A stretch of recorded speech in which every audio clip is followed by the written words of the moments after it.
আসসালামু আলাইকুম রহমতুল্লাহ। ওয়ালাইকুম আসসালাম।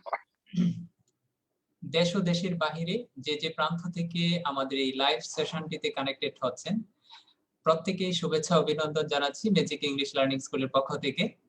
আলহামদুলিল্লাহ, আল্লাহ পাকের একটা বিশেষ নিয়ামত যে আমার অনেক দিনের একটা আশা ছিল যে হযরতের সাথে একটা লাইভ সেশনে কথা বলবো। অনেকদিন পরে আমরা পেয়েছি হযরতের শিডিউল।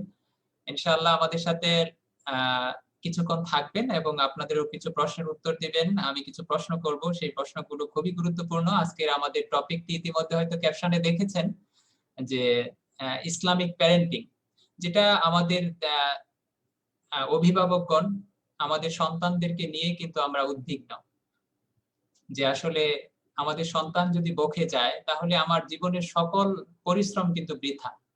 যদি আমার সন্তান যদি মানুষ না হয়, মানুষের মতো মানুষ না হয়, তাহলে কিন্তু আমার সকল শ্রম, আমার জীবনের যত পরিশ্রম আমি করলাম সবকিছু কিন্তু বৃথা হয়ে যায়। যে কারণে সময় থাকতে যেন আমরা সিদ্ধান্ত নিতে পারি, কারণ সময় হারিয়ে যেন আমরা না পস্তাই। যে কারণে আমাদের সাথে আছেন হযরত। ইনশাআল্লাহ আমি 10 থেকে 15টি প্রশ্ন করব। সেই প্রশ্নগুলোর আপনাদের ম্যাক্সিমামেরই অনেকেই কমেন্ট সেকশনে তুলে ধরেছেন সেই প্রশ্নগুলো। সেই প্রশ্নগুলোর আলোকে আমরা ইনশাআল্লাহ হযরতের কাছ থেকে উত্তর জানবো। আমাদের সঙ্গেই থাকুন। আর যেখান থেকে আমাদের সাথে এই প্রোগ্রামটিতে কানেক্টেড হচ্ছেন, সবাই প্রোগ্রামটি শেয়ার করে একটু সবাই আমাদের সাথে থাকবেন। আমরা আমাদের পেজ প্রোফাইলগুলোতে একটু শেয়ার করে দিচ্ছি। জি হযরত, আপনি একটু কথা বলতে থাকুন ইনশাআল্লাহ। আসসালামু আলাইকুম ওয়া রাহমাতুল্লাহি তাআলা ওয়া বারাকাতুহু। এই মহতী উদ্যোগের জন্য আপনাকে ধন্যবাদ জ্ঞাপন করছি। পাশাপাশি যারা আমাদের আজকের অনুষ্ঠানটি অবলোকন করছেন সকলকে মোবারক জ্ঞাপন করছি। প্রকৃতপক্ষেই ইসলামী তরিকায় সন্তান লালন পালনের বিষয়টি অত্যন্ত গুরুত্বপূর্ণ এবং তাৎপর্য বহন করে। সত্যিকার অর্থে একজন সফল পিতামাতা ততক্ষণ সফল হবে না যতক্ষণ না তাদের সন্তানগুলোকে আদর্শ সন্তান হিসেবে গড়ে তুলতে না পারবে। আর কোরআন সুন্নাহ ভিত্তিক ইসলামী আদর্শের ছোঁয়া ছাড়া কখনোই আদর্শ সন্তান কল্পনা করা যেতে পারে না। সেজন্য আপনি যে উদ্যোগটি গ্রহণ করেছেন এটা অত্যন্ত মহৎ একটি উদ্যোগ হিসেবে আমি আপনাকে আবারও ধন্যবাদ জ্ঞাপন করছি। আমরা কি অনুষ্ঠানটি শুরু করে ফেলেছি? জি, আমরা শুরু করে ফেলেছি। আচ্ছা, তা আমি এই বিষয়ে কিছু কথা বলি। জি। প্রথমে যে সন্তান কিভাবে লালন পালন করতে হবে। এই ক্ষেত্রে সন্তান লালন পালনের ক্ষেত্রে সুন্দর পরিচ্ছন্ন হৃদয়ের অধিকারী একটি আদর্শ সন্তান গড়ে তুলতে হলে ইসলাম 5 প্রকার তারবিয়ত দিয়েছে। 5টি পদ্ধতি অবলম্বন করতে হবে। তার একটি হলো তারবিয়াতুল ঈমানিয়্যাহ, অর্থাৎ ঈমানের তারবিয়ত দিতে হবে সন্তানকে। সেটা কিভাবে?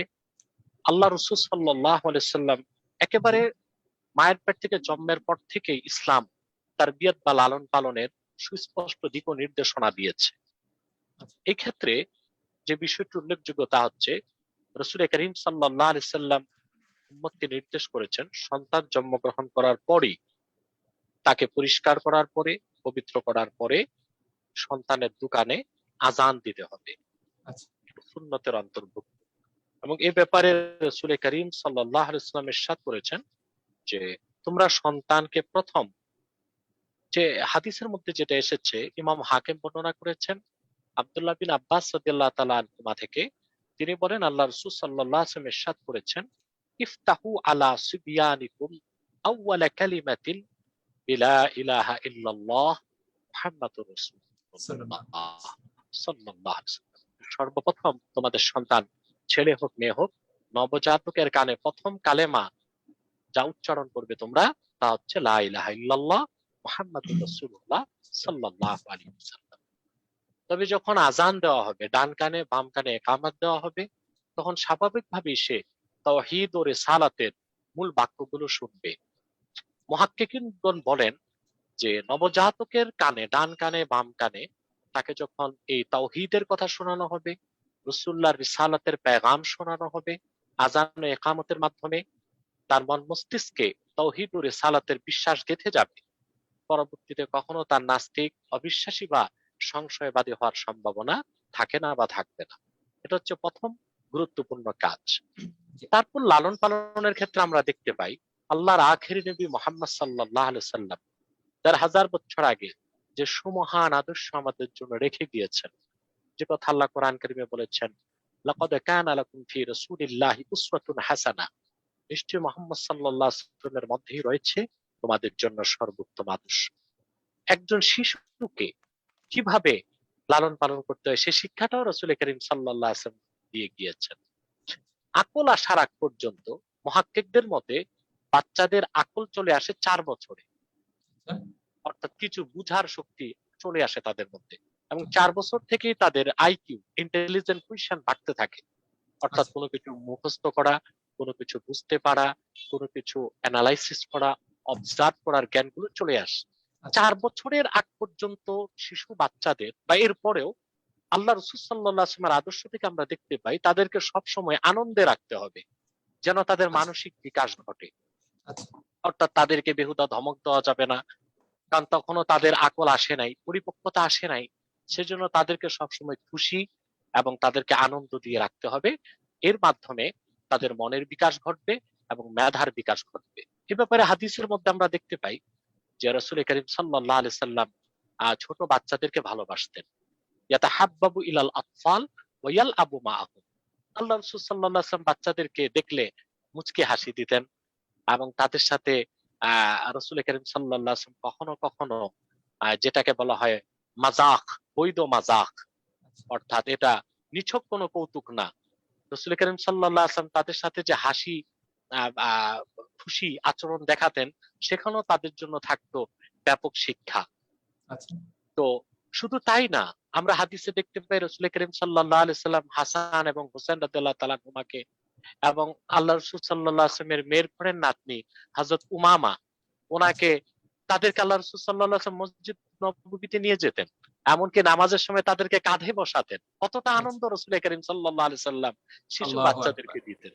হাদিসের মধ্যে এসেছে ওয়াজআলুহুম আলা আতিকিহি ফি সালাতিহি ফা ইন সাজাদা ওয়াদাআহুম আলাল আরদি ওয়া ইন কামা রাফাআহুম।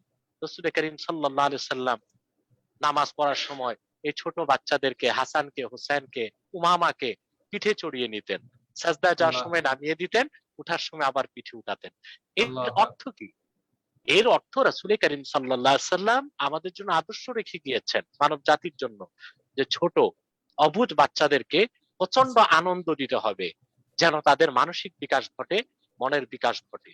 কিন্তু ছোটকালেই যদি কচি মনে আমরা রুক্ষতা, রাগ, প্রচন্ড গুসা, ক্রোধ এগুলো প্রকাশ করি তাদের সাথে, তাহলে এগুলো তাদের মানসিকভাবে ক্ষতিগ্রস্ত করবে।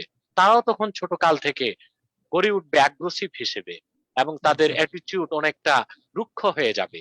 বড় হলে এই প্রভাব থেকে কখনো তারা মুক্ত হতে পারবে না। তারপর যখন ছোট বাচ্চাদের, ছেলে হোক মেয়ে হোক, 4 বছর বয়স পার হয়ে যাবে, তখন কি শিখাতে হবে এ ব্যাপারে একটি হাদিস এসছে মোজাম তাবারানীতে।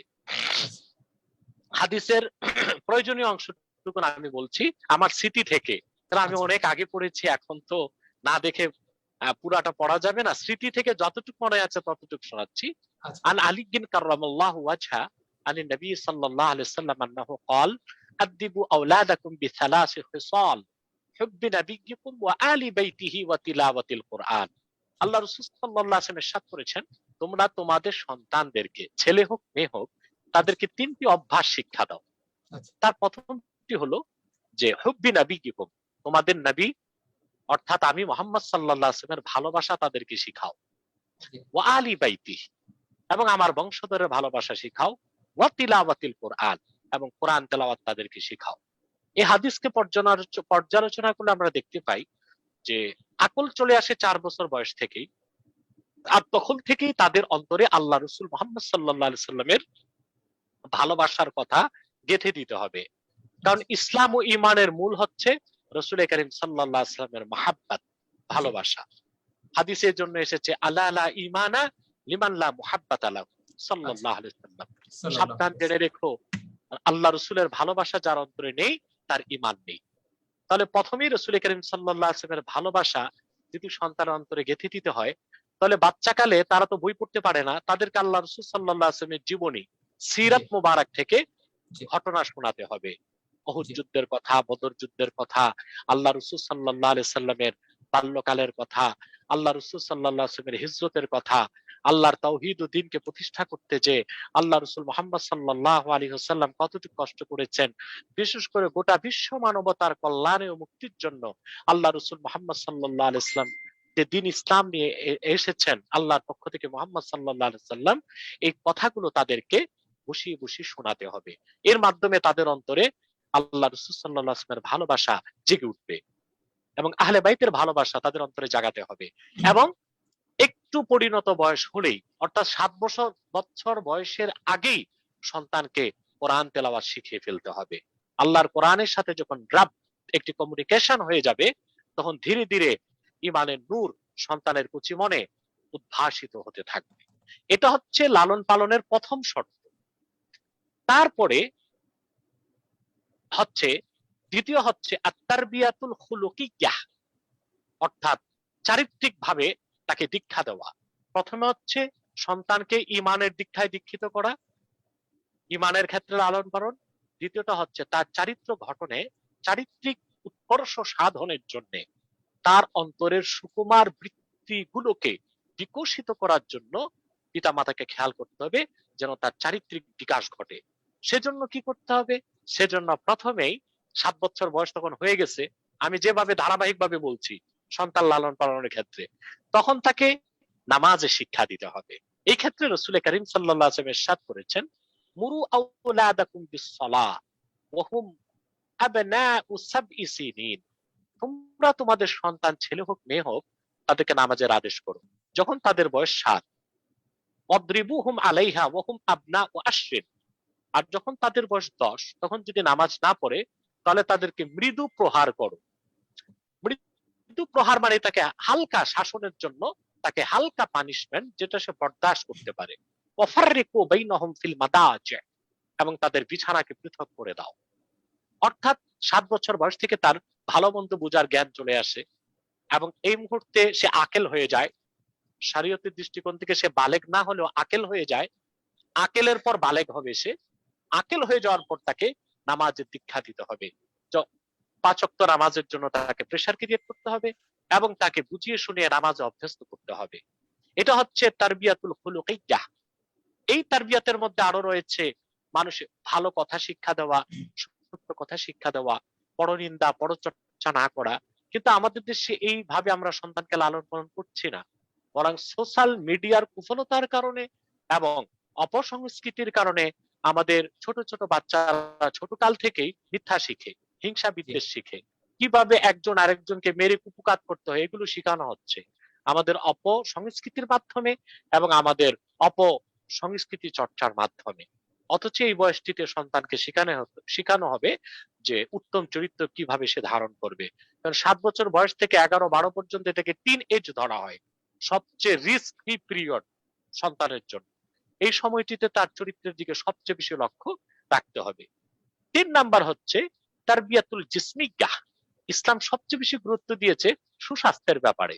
এজন্য সন্তানকে এই সময় ফিজিক্যাল এক্সারসাইজ করাতে হবে যেন সে ধীরে ধীরে সুঠাম দেহ নিয়ে গড়ে উঠতে পারে।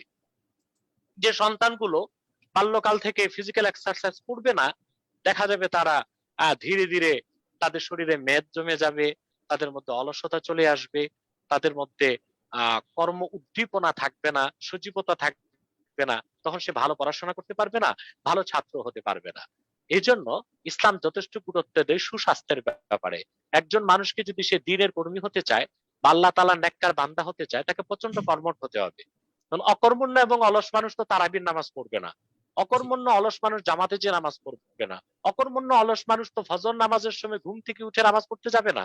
সেজন্য প্রয়োজন সুস্বাস্থ্য, সেজন্য প্রয়োজন কর্ম উদ্দীপনা থাকা, সেজন্য দেহে স্টেমিনা প্রচুর থাকতে হবে, সেজন্য ফিজিক্যাল এক্সারসাইজ বা যাকে রিয়াজাত বলা হয়, রিয়াজাতুল আবদান, অর্থাৎ তাকে বডি বিল্ডার্স হিসেবে বা এক্সারসাইজ করে সুস্বাস্থ্য বা কর্মঠ হিসেবে সন্তানকে গড়ে উঠতে হবে।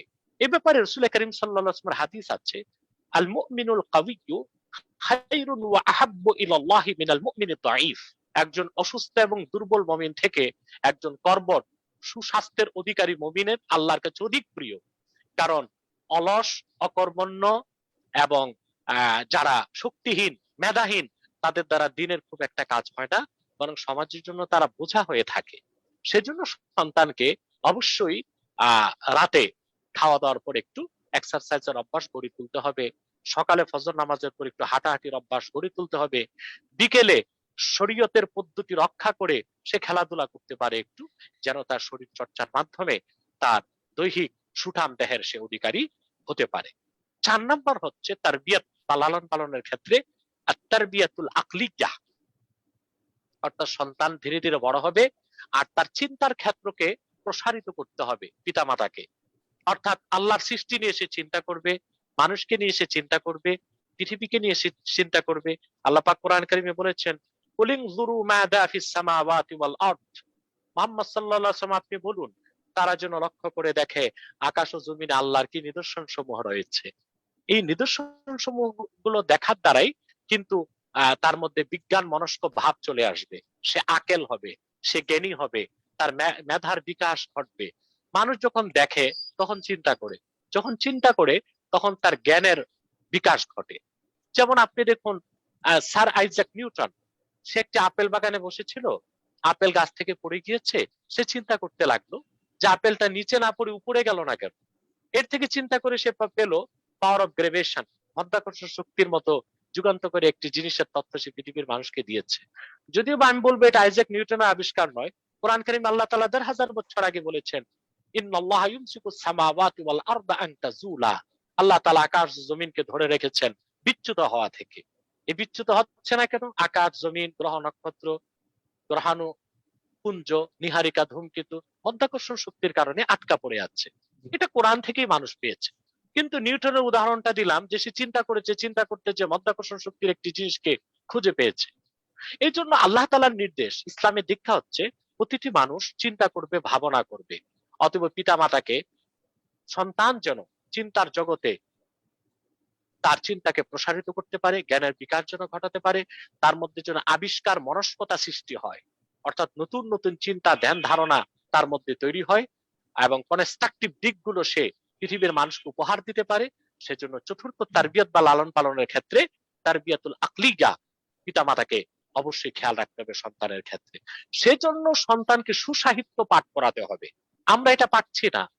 দেখা যায় আমাদের দেশে, ইউরোপ আমেরিকাতে দেখা যায় হ্যারর উপন্যাস পড়ানো হয়, ভূত কিভাবে কি করেছে সব ভূতের গল্প শেখানো হয় বাচ্চাদেরকে। এর মাধ্যমে সন্তানগুলো ফেরোসিয়াস হয়ে যাচ্ছে। আমাদের দেশে পড়ানো হয় ঠাকুরমার ঝুলি, রূপকথার গল্প। ছোট কাল থেকে মিথ্যা অভ্যাস গড়ে তোলা হয়, মিথ্যা কিভাবে বানাতে হয়। ইসলাম এটাকে পছন্দ করে না, বরং ইসলাম তারবিয়াতুল আকলিয়ার মাধ্যমে সন্তানকে যে শিখাতে বলেছে যে সন্তান আল্লাহর কুদরত নিয়ে চিন্তা করবে, আল্লাহর সৃষ্টি নিয়ে চিন্তা করবে, পৃথিবী নিয়ে চিন্তা করবে, মানুষের সমস্যা নিয়ে চিন্তা করবে, সমস্যার সমাধান নিয়ে চিন্তা করবে। সেজন্য তাকে সুসাহিত্য পাঠ করাতে হবে। আর আমি তো হলফ করে বলবো আল্লাহর নামে যে কোরআন সুন্নাহর সংস্পর্শ ছাড়া সুসাহিত্য কোনোদিন গড়ে উঠতে পারে না। পঞ্চম হচ্ছে তারবিয়াতুন নাফসিয়াহ, অর্থাৎ আত্মশুদ্ধির ব্যবস্থার দিকে সন্তানকে অনুপ্রাণিত করতে হবে। যখন সে বালেগ হয়ে যাবে তখন, অর্থাৎ তার ছেলে যদি হয় 15 বয়স ক্রস করলে, মেয়ে যদি হয় 9 বছর বয়স ক্রস করলেই তাকে তার আত্মিক উৎকর্ষ সাধনের জন্য কিছু ভালো দিক তাকে শিখাতে হবে। নফসের জন্য ক্ষতিকারক যে দিকগুলো আছে, ক্রোধ, হিংসা, মিথ্যা, গীবাত, পরনিন্দা, পরচর্চা, এগুলোর কুফলতা তাকে বুঝাতে হবে। ভালোবাসা, প্রেম, প্রীতি, ভালোবাসা, মহাব্বত, মানুষের সাথে সত্য কথা বলা, পরনিন্দা পরচর্চা ত্যাগ করা, এই ভালো অভ্যাসগুলো তাকে শেখাতে হবে, যার মাধ্যমে তারবিয়াতুন নাফসিয়া বা তার আত্মিক উৎকর্ষ সাধন হবে। এরপরে যখন সে পড়াশোনায় প্রবেশ করবে, অবশ্যই সন্তানকে, সে যদি জেনারেল শিক্ষায় শিক্ষিত হতে চায় সমস্যা নেই, কিন্তু এই 5টি তারবিয়তের মাধ্যমে তাকে ঈমান ও ইসলামের একটি কাঠামোতে নিয়ে আসা হলো। ঈমান ও ইসলামের একটি স্ট্রাকচারে আনার পর বড় হয়ে সে যা কিছু পড়ুক, হোক সে ব্যারিস্টার, হোক ম্যাজিস্ট্রেট, হোক ডাক্তার, হোক বিজ্ঞানী, হোক প্রফেসর, যাই হোক, সে আল্লাহর দিন থেকে সরে দাঁড়াবে না। দিনের পক্ষে কাজ করতে না পারলেও দিনের বিপক্ষে তার অবস্থান কখনো হবে না। আশা করি আমি সংক্ষেপে কথাগুলো আপনাদের সামনে তুলে ধরতে পেরেছি। জি, জাযাকাল্লাহ। আসলে অনেকগুলো প্রশ্নের উত্তর আমার এখানে চলে আসছে, তারপরে আমি শর্ট করে একটু বলি। আমরা চাইল্ড সাইকোলজিস্টগণ বলেছেন বাচ্চাদের যদি আপনি অধিক শাসন করেন তাহলে সে ইনডিসিপ্লিন হয়ে যাবে। এই ক্ষেত্রে ইসলামিক প্যারেন্টিং কি পরামর্শ দেয়? জি, ধন্যবাদ আপনাকে আনসার সাহেব। প্রশ্ন করার আগেই মনে উত্তরটি আমি দিয়ে ফেলেছি হ্যাঁ আমার হ্যাঁ, মূল এক্স্যাক্টলি। বক্তব্যে। মূল তারপর আমি বক্তব্যে। আরেকটু জি বর্ধিত অংশ বলে দিচ্ছি জি যে ইসলাম সবসময় শিশু বাচ্চাদের আকল আসার আগে তাদেরকে শাসন করার পক্ষে সম্মতি দেয় না, বরং জি তাদেরকে আমরা আল্লাহ রসুল সাল্লাল্লাহু আলাইহি সাল্লামের উসওয়ায়ে হাসানা থেকে যা শিখি যে কচি শিশু একেবারেই ছোট বাচ্চাদেরকে সবসময় আনন্দে রাখতে হবে, যেন আচ্ছা, তাদের মানসিক বিকাশ ঘটে, আত্মিক বিকাশ ঘটে। গুড। তবে আকেল চলে আসার পর যখন সে আকেল হবে, অর্থাৎ ভালো মন্দ বুঝার জ্ঞানটুকুন চলে আসবে, তখন হাদিস থেকে দেখা যায় যে তাকে জোরে আঘাত করা যাবে না, জোরে মারাও যাবে না, কিন্তু তাকে একটি শাসনের মধ্যে নিয়ে আসতে হবে। সেজন্য রাসূল করিম সাল্লাল্লাহু আলাইহি ওয়াসাল্লামের হাদিস আছে, লা তাদা আসাকা আন আহলিকা আদাবান, আদব বা শিষ্টাচার শিক্ষার ক্ষেত্রে তুমি তোমার আহাল থেকে সন্তান সন্ততি ছাত্র পরিজনের ক্ষেত্রে লাঠিকে সরিও না। এর মানে লাঠি না সরানোর উদ্দেশ্য লাঠি মারা নয়, অর্থাৎ তাকে একটু চেক এন্ড ব্যালেন্সের জন্য তাকে লাঠি দেখাতে হবে, অর্থাৎ মারা যাবে না জোরে, হালকা একটু শাসনের মধ্যে রাখতে হবে। নতুবা একেবারেই যদি তাকে আমরা বাউন্ডারির বাইরে বের হওয়ার সুযোগ দিয়ে দিই, অর্থাৎ কোনো বাইন্ডিং এ না রাখি, তাহলে সে আবার খুব বেশি বিপদগামী হয়ে যাবার সম্ভাবনা আছে।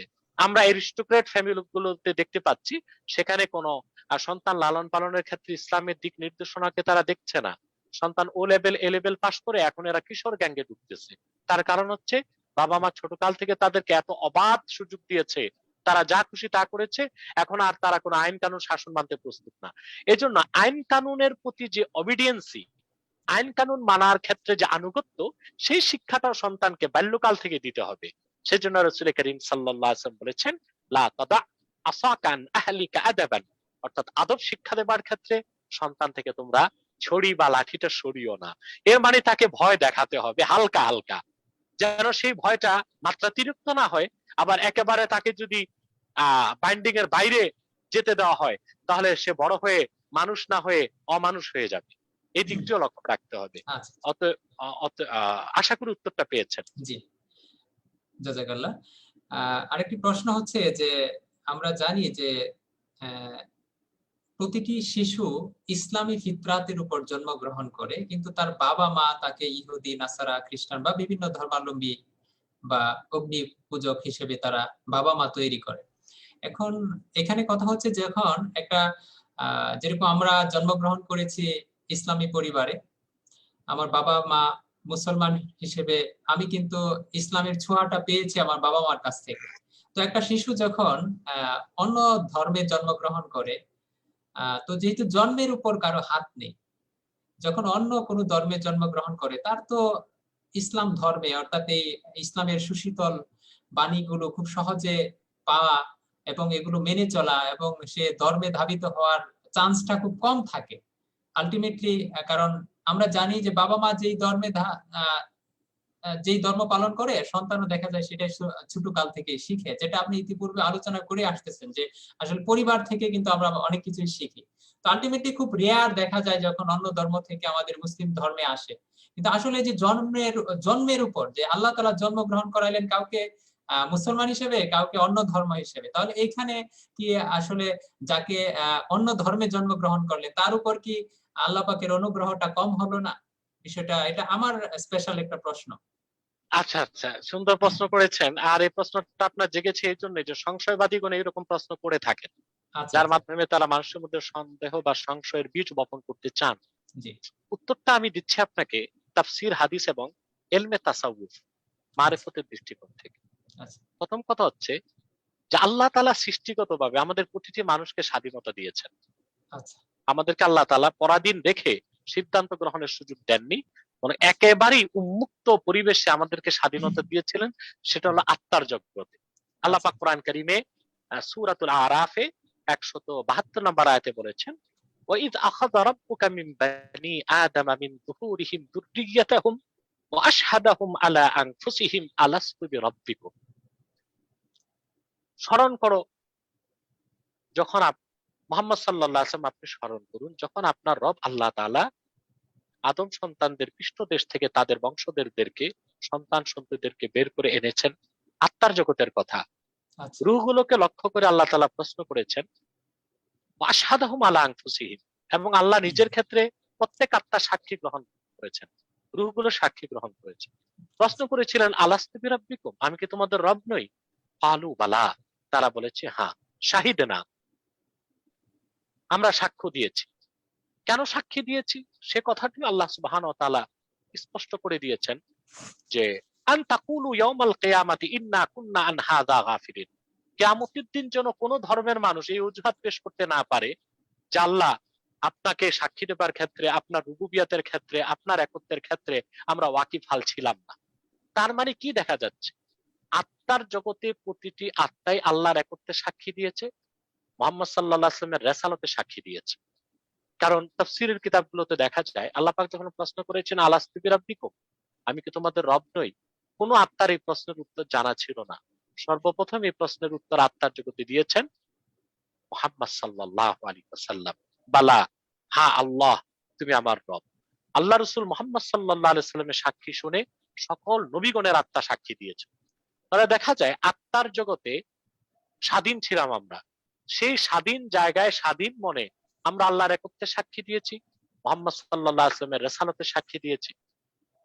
এই জন্য পৃথিবীতে যখন মানব সন্তান জন্ম নেয়, সে যে ধর্মে জন্ম নেয়, কি মুসলিমের ঘরে, কি হিন্দুর ঘরে, কি খ্রিস্টানের ঘরে, কি ইহুদির ঘরে, কি নাস্তিকের ঘরে, তার জন্মটা হয় মুসলিম হিসেবে।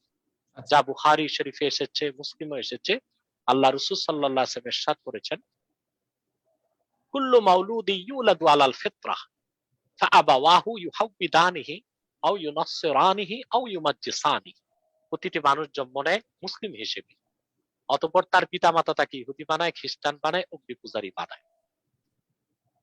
তাহলে দেখা যায় মুসলিম হিসেবে আমরা জন্ম নিচ্ছি, প্রতিটি মানুষকে আল্লাহ পৃথিবীতে পাঠাচ্ছেন মুসলিম হিসেবে, কিন্তু তার পরিবেশ পারিপার্শ্বিকতা তাকে দেখা যাচ্ছে খ্রিস্টান, ইহুদি, অগ্নি পূজারী বানাচ্ছেন। এক্ষেত্রে আল্লাহ তাআলাকে আপনি দোষ দিতে পারবেন না। জন্মটা যেই পরিবারই হোক, যেই গোত্রেই হোক, যেই ধর্মেই হোক, আল্লাহ তাআলা প্রতিটি মানুষকে আকলে সালিম দিয়েছেন, জ্ঞান দিয়েছেন, বুদ্ধি দিয়েছেন এবং হেদায়েতের সঠিক পথ দেখিয়েছেন। আল্লাহ পাক কোরআন কারীমে বলেছেন ইন্না খালাকনাল ইনসানা মিন নুতফাতিন আমশাজ নাবতালিহি ফাজআলনাহু সামিআন বাসীরা ইন্না হাদাইনাহু সাবিলা ইম্মা শাকিরা ওয়া ইম্মা কাফুরা। আমি মানুষকে তৈরি করেছি স্বামী ও স্ত্রীর মিশ্রিত বীর্য থেকে, আমি তাকে পরীক্ষা করতে চাই, পরীক্ষা করার জন্য, সেজন্য আমি তাকে করেছি চক্ষুষ্মান এবং তাকে দিয়েছি শ্রবণ শক্তি। আল্লাহ পাক বলে ইন্না হাদাইনাহু সাবিলা, এবং সঠিক পথ কোনটি তা আমি তাকে প্রদর্শন করেছি। ইম্মা শাকিরা ওয়া ইম্মা কাফুরা, অতঃপর হয়তোবা সে কৃতজ্ঞতা স্বীকার করে মুমিন হবে, কিংবা নাশুকরি বা অকৃতজ্ঞতা পোষণ করে কাফের হবে। তাহলে আল্লাহ তাআলা সঠিক পথ, সত্য পথ সবার জন্য উন্মুক্তভাবে দেখিয়েছেন। এরপর সে পথ গ্রহণ করা না করা, এটার দায় বান্দাকেই বহন করতে হবে, মহান আল্লাহ তাআলা দায় বহন করবেন না। দ্বিতীয় যে বিষয়টি, উল্লেখযোগ্য বিষয় হচ্ছে যে আপনি লক্ষ্য করুন, মুসলমানের ঘরে জন্মগ্রহণ করলেই কেউ মুসলিম হিসেবে মৃত্যুবরণ করবে এমন গ্যারেন্টি তো নেই। দেখুন, মুসলমানের ঘরে জন্মগ্রহণ করে আপনি বাংলাদেশের পরিস্থিতিতে দেখুন, আমি বৈশ্বিক কথা বলছি না, বাংলাদেশের ক্ষেত্রে দেখুন, অসংখ্য মুসলমানের ঘরে জন্ম নেওয়া সন্তানগুলো নাস্তিক হচ্ছে, ব্লগার হচ্ছে, সংশয়বাদী হচ্ছে, কাফের হচ্ছে, অবিশ্বাসী হচ্ছে। উল্টো ইউরোপ আমেরিকাতে দেখেন, যারা জেনারেশন বাই জেনারেশন ইহুদি খ্রিস্টান, তারা ইসলামের সুশীতল ছায়ার তলে আশ্রয় গ্রহণ করছে। আপনি তার রিভার্স একটি বই আছে, এটা ইন্টারনেটে পিডিএফ বের করে পড়বেন, সেখানে দেখতে পাবেন যে ইউরোপ আমেরিকাতে অসংখ্য ইহুদি খ্রিস্টান মুসলিম হয়ে যাচ্ছে কোরআন কারীমের 1 পৃষ্ঠা 2 পৃষ্ঠা পড়ে। ক্যামব্রিজ বিশ্ববিদ্যালয়ের ম্যাথামেটিক্স ডিপার্টমেন্টের যিনি চেয়ারম্যান, তিনি মুসলমান হয়ে গিয়েছেন কোরআন কারীমের শুধু সূরা ফাতিহাটা পড়ে। তিনি বলেন আমার মিশরের এক ছাত্র আমাকে কোরআন কারীম উপহার দিল, ইংলিশ ট্রান্সলেশনের, ইংলিশ ভার্সন। আমি এটা রেখে দিলাম, কোনোদিন কোরআন কারীম স্পর্শ করে আমি পড়লাম না। আমি যখন ফ্ল্যাট চেঞ্জ করেছি, তখন আমার বাড়ির সবগুলো বই ছাত্ররা নিয়ে আমার এক ফ্ল্যাট থেকে আরেক ফ্ল্যাটে দিল। রাতে আমি সে খালি বাড়িতে শুতে গেলাম, অবাক হয়ে দেখলাম সবগুলো বই স্থানান্তরিত হয়েছে, কিন্তু মিশরীয় ছাত্রের দেওয়া কোরআন কারীম কেন যেন তার স্থানান্তর করেনি, রেখে দিয়েছে আমার বুক সেলফ। এখন সারা রাত আমার ঘুম আসতেছে না, ভাবলাম কোরআন কারীমে কি আছে আমি তো পড়ে দেখলাম না, আমি কোরআন কারীম হাতে নিলাম যে পড়তে পড়তে একটু ঘুমানো যায় কিনা। কোরআন কারীম হাতে নিয়ে আমি ভাবলাম এটা হয়তো বা বাইবেল, ওল্ড টেস্টামেন্ট, নিউ টেস্টামেন্টের মতো কিছু গল্প কাহিনীতেই ভরপুর, কিছু অসংলগ্ন কথা আছে, নিশ্চয়ই এর মধ্যে কিছু পুরাণ কথা আছে, কিছু ধর্মীয় কাহিনী ছাড়া আর কিছু নাই। কিন্তু আমি কোরআন কারীম হাতে চরম তাচ্ছিল্যের সাথে ঘুমাবার জন্য শুধু পড়তে চাইলাম, যেন ঘুমটা জলদি আসে। প্রথমে আমি খুললাম, খুলে দেখি সূরা ফাতিহা। সেখানে মহান স্রষ্টা আল্লাহ তাআলার প্রশংসা, আলহামদুলিল্লাহি রাব্বিল আলামিন আর রহমানির রহিম মালিক ইয়াউমিদ্দিন।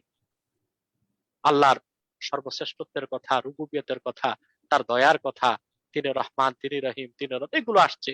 তা আমি কল্পনা করতেছি এরপর মনে হয় কয়েক পৃষ্ঠা চলবে শুধু রবের গুণকীর্তন, স্রষ্টার গুণকীর্তন। হঠাৎ দেখি প্রসঙ্গ চেঞ্জ, ইয়্যাকা না'বুদু ওয়া ইয়্যাকা নাস্তাইন, আমরা একমাত্র তোমারই ইবাদত করি, একমাত্র তোমারই কাছে সাহায্য চাই। আমি অবাক হয়ে গেলাম, হঠাৎ প্রসঙ্গ কেন চেঞ্জ হয়ে গেল। এবার ভাবলাম এখন ইবাদতের কথাই চলবে ৩-৪ পৃষ্ঠা, হঠাৎ করে দেখি প্রসঙ্গ চেঞ্জ, ইহদিনাস সিরাতাল মুস্তাকিম, মহান মালিকের কাছে প্রার্থনা করা হচ্ছে তুমি আমাদেরকে সহজ সরল পথ দেখাও। আমি তখন স্পষ্ট হয়ে গেলাম কোরআন গতানুগতিক কাহিনী নির্ভর কোনো ধর্মগ্রন্থ নয়, এটা সরাসরি মহান আল্লাহর পক্ষ থেকে মানব জাতির জন্য মেসেজ হিসেবে এসেছে। হযরত মুহাম্মদ সাল্লাল্লাহু আলাইহি ওয়াসাল্লামের মাধ্যমে গোটা বিশ্ব মানবতার কল্যাণে এই কোরআন নাজিল হয়েছে। শুধু সূরা ফাতিহা পড়েই সেই ক্যামব্রিজের শিক্ষক পরের দিন বিশ্ববিদ্যালয়ে যে কালেমা শাহাদা পড়ে মুসলমান হয়ে গেছে। এখন আপনি অবাক হবেন, আমাদের দেশে মুসলমান ঘরে জন্ম নিয়ে মানুষগুলো, অসংখ্য যুবক বিশ্ববিদ্যালয়ের বারান্দা পার হতে না হতে নাস্তিক হয়ে যাচ্ছে। আরজ আলী মাতুব্বুরের মূর্খ ক্লাস 5 পাস, তার 8-10টা বই পড়ে নাস্তিক হয়ে যাচ্ছে। আর ক্যামব্রিজ বিশ্ববিদ্যালয়ের ম্যাথামেটিক ডিপার্টমেন্টের একজন চেয়ারম্যান, গণিতের শিক্ষক, তিনি কোরআন কারীম 1 পৃষ্ঠা পড়ে মুসলমান হয়ে গিয়েছে। অতএব কে কোন ধর্মে জন্মগ্রহণ করলো সেটা দেখার বিষয় নয়। হেদায়েত যে দিন ইসলাম, এটা সমুজ্জ্বল সূর্যের মতো, এটা সবাই দেখতে পায়, মানুষও দেখে, পশু পাখিও দেখে, বাদুরও দেখে, পেঁচাও দেখে। কিন্তু সূর্যের উপকার কে গ্রহণ করবে কে গ্রহণ করবে না সেটা ভিন্ন বিষয়।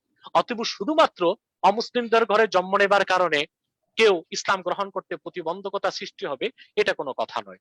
বরং সে কোরআন কারীমের দাওয়াত যদি তার কাছে পৌঁছে, সে যেই ধর্মেরই হোক, সে সুস্পষ্টভাবে বুঝতে পারবে যে ইসলামই একমাত্র আল্লাহ পর্যন্ত পৌঁছার জন্য, পরকালে মুক্তির জন্য আল্লাহ কর্তৃক প্রদত্ত প্রতিষ্ঠিত জীবন বিধান।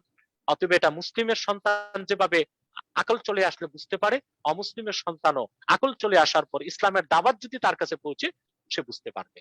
এখন একটি প্রসঙ্গ আসে যে পৃথিবীতে কিছু মানুষ আছে, কিছু জনপদ আছে যেখানে ইসলামের দাওয়াত পৌঁছেনি।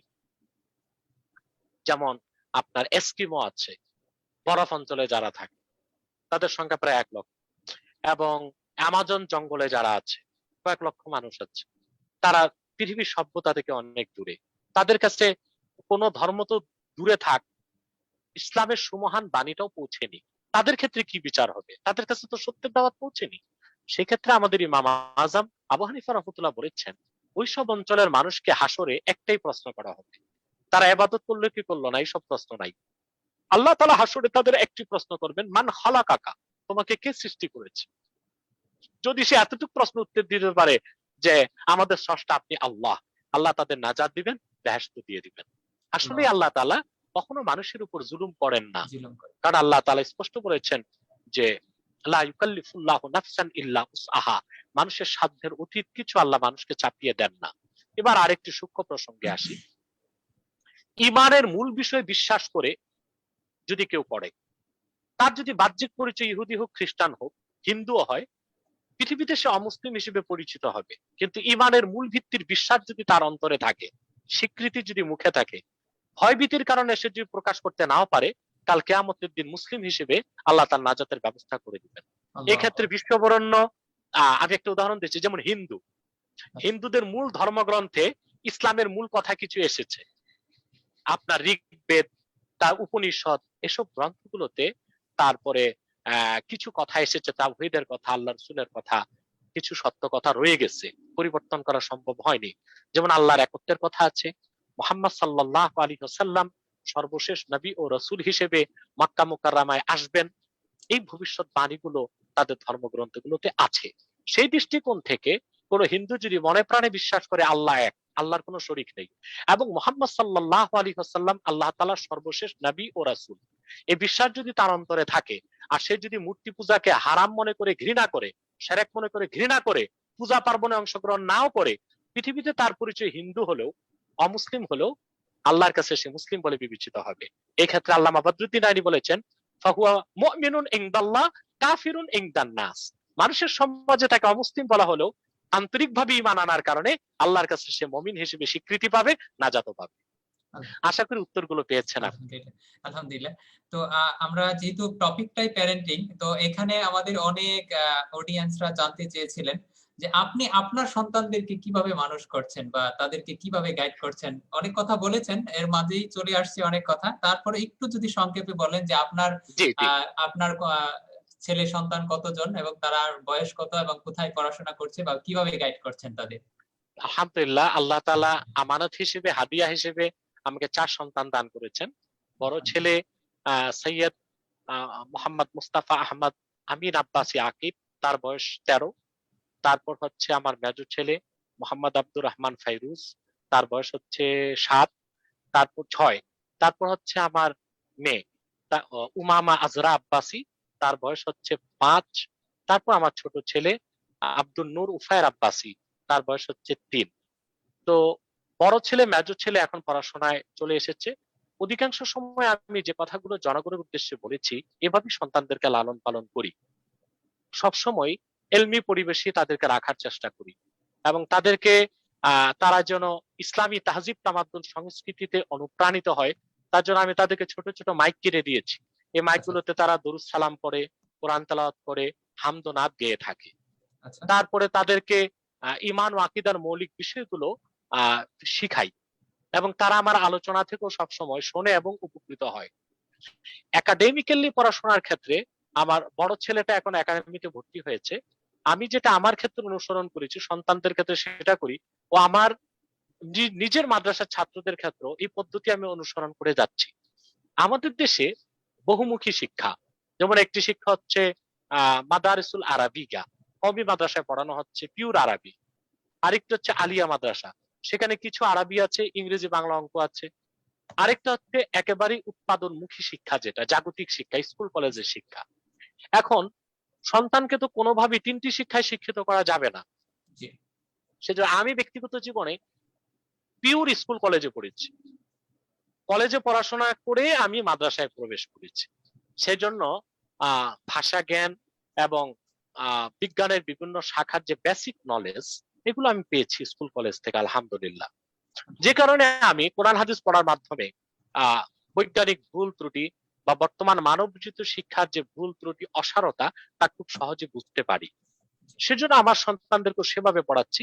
তারা কোরআন তেলাওয়াত শিখে, কোরআন তেলাওয়াত পড়ে, আকায়েদের উপর বিষয়গুলো তাদেরকে শেখানো হচ্ছে, পাশাপাশি স্কুলে পড়াশোনা করছে, এবং একটি পর্যায়ে এইচএসসি পাশ করার পর তাদেরকে আবার আমি পুরোপুরি কনভার্ট করে দিব পিওর আরবিতে। সেখানে তারা দারা পাশ করবে, ইফতা পাশ করবে, কম্পারেটিভ রিলিজিয়ান যেটা মুকারানাতুল আদিয়ান, যেটা এখন সবচেয়ে বেশি দরকার, তুলনামূলক ধর্মতত্ত্বে, এটা আমি পড়াবো আমার সবগুলো সন্তানকে ইনশাআল্লাহ নিয়ত করে রেখেছি। তারপরে আবার জেনারেলে তাদেরকে, তার জন্য উচ্চ ডিগ্রিধারী হয়, সেদিকটিও লক্ষ্য রাখবেন ইনশাআল্লাহ। তো একটি প্রশ্ন, যে যদি কোনো অমুসলিম সন্তান বালেগ বা বালেগা হওয়ার পূর্বে মৃত্যুবরণ করে, তো তার কি অবস্থা হবে? তার হিসাব নিকাশের ব্যাপারটা কি হতে পারে? কারণ সে তো কোনো চান্সই পেল না হ্যাঁ, ইসলামের। তার ক্ষেত্রে তো আমি একটি হাদিস বললাম যে কুল্লু মাউলুদিন ইউলাদু আলাল ফিতরা, প্রত্যেক মানব সন্তান ইসলামের উপর জন্মগ্রহণ করে, বালেগ হওয়ার আগে তার মৃত্যু হলে সে নির্দোষ প্রমাণিত হবে এবং আল্লাহ তাকে নাজাত করে দিবেন। আলহামদুলিল্লাহ। তো সন্তানদেরকে কি কি বই পড়ে? যে অনেক সন্তানরা আছে যারা জেনারেল লাইনে পড়াশোনা করাচ্ছে, এখন একটা লেভেলে তারা চলে গেছে, কিন্তু এখন তো ইচ্ছে করলেই তাদেরকে দেখা যাচ্ছে যে মাদ্রাসায় দ্বীনি শিক্ষার জন্য মাদ্রাসায় অ্যাডমিশন করাতে পারছেন না। তো এখন তাদেরকে কি ধরনের বই পড়লে বা তাদেরকে কিভাবে গাইড করলে যেন বাবা মা যেন তাদেরকে এভাবে গাইড করলে যেন সেই ইসলামের সুমহান বাণীগুলো যেন তারা বুঝতে পারে, এই মর্মে যদি কিছু বলেন যে তাদেরকে কিভাবে গাইড চমৎকার করবেন। প্রশ্ন করেছেন। আমার কাছে অনেক জেনারেল শিক্ষিতরা আসেন, যাদের খুব আগ্রহ মাদ্রাসায় পড়বেন, কিন্তু বয়সের কারণে কিংবা পারিপার্শ্বিক কারণে এটা হয়ে ওঠে না। সেক্ষেত্রে আমি বলবো যে একাডেমিক্যালি পড়াশোনা করে আলেম হবার তো সুযোগ নেই। জি সবাইকে আলেম হতে হবে এটা শর্ত নেই। তবে ইসলামের যে বেসিক নলেজ, ইমান ও আকীদাকে ঠিক করার জন্য ইসলামী জিন্দেগি, নিজাম ইসলাম যেটা, ইসলামের দাস্তুরে নিজাম যেটা, ইসলামিক লাইফ স্টাইল, সেটাকে যেন সে ধারণ করে চলতে পারে, সেই জন্য প্রচুর ইসলামী সাহিত্য এখন বাজারে পাওয়া যাচ্ছে, যেটা ইংলিশ ভার্সন, পাশাপাশি বাংলা ভার্সনও পাওয়া যাচ্ছে। এর মধ্যে কিছু গাইড লাইন অনুসরণ করতে হবে। তার প্রথমটি হচ্ছে যে তাফসিরের কিতাবটাকে পড়ানো যেতে পারে, শিক্ষিত মানুষ সহজে বুঝবে। নির্ভরযোগ্য তাফসিরের কিতাব আমাদের ইসলামিক ফাউন্ডেশনে পাওয়া যাচ্ছে, বা আন্তর্জাতিক বিশ্বে ইংরেজি ভার্সন ইবনে কাসির সবচেয়ে বেশি পাওয়া যায়, তাফসির ইবনে কাসির। ইংলিশে যদি কেউ পড়ে ইবনে কাসির পড়তে পারে, আর বাংলাতে পড়লে 8 খণ্ডে ইসলামিক ফাউন্ডেশন বের করছে তাফসির মারিফুল কোরআন। এই তাফসিরটি খুব সহজে পড়াও যায়, বুঝাও যায়। প্রতিদিন 10টি আয়াত করে পড়তে পারে ব্যাখ্যা অর্থ সহ। তারপরে হাদিসের ক্ষেত্রে যেমন সহিহ আল বুখারী, যেটা বাংলা অনুবাদ, সেটা পড়তে পারে। তবে অসংখ্য হাদিস আছে যা সে বুঝবে না, সেটা যোগ্য কোনো আলেমের সংস্পর্শে যে বুঝে নিতে পারে। আর এক্ষেত্রে সাধারণ শিক্ষিতদের জন্য একটি কিতাব লেখা হয়েছে, আল্লামা মনজুর নোমানী।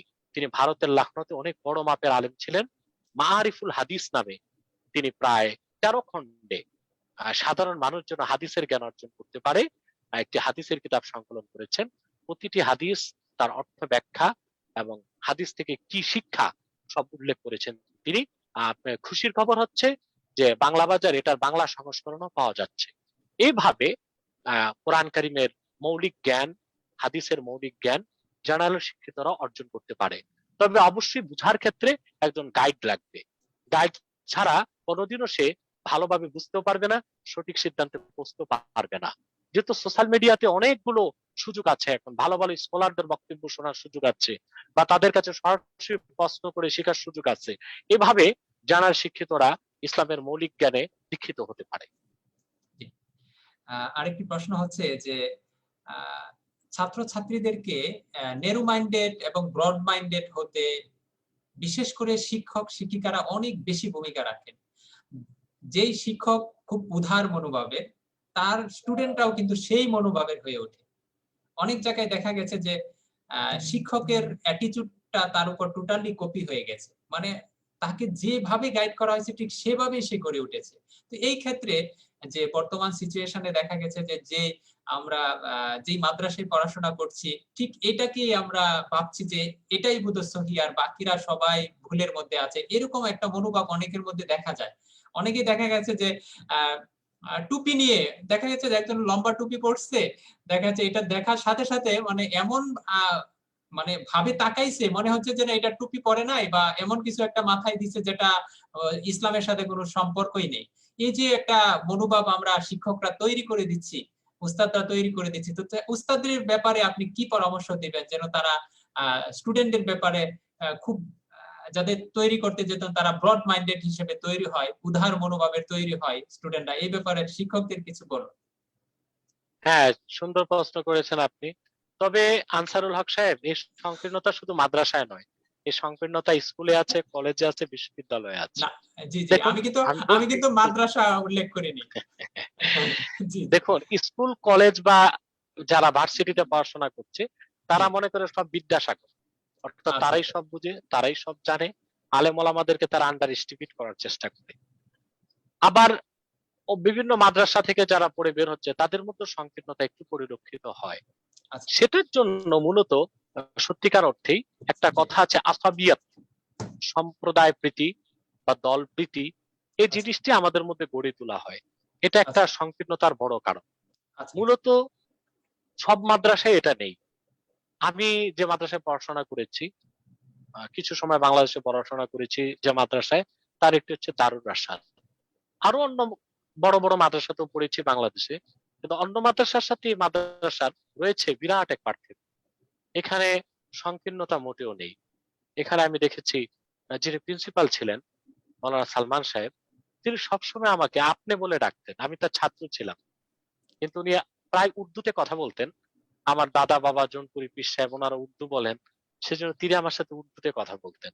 কিন্তু কখনো তিনি তুম বলে বলতেন না, আপনি বলে সম্বোধন করতেন তিনি।